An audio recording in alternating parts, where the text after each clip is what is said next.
আজকে বানাবো আলুর পকোড়া চপ। তার জন্য প্রথমে আলুগুলোকে ছুলে ছোট পাতলা পাতলা পিস পিস করে কেটে নেব। আলুগুলোকে কেটে ঠান্ডা জলে কিছুক্ষণ ভিজিয়ে রেখে দেবো।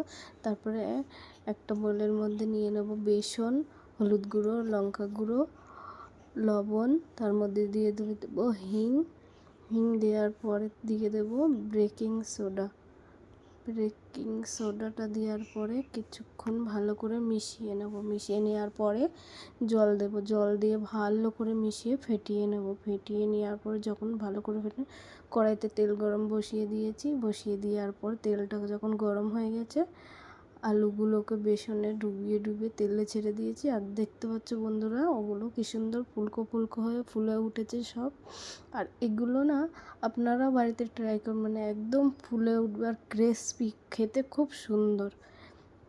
তো রেডি।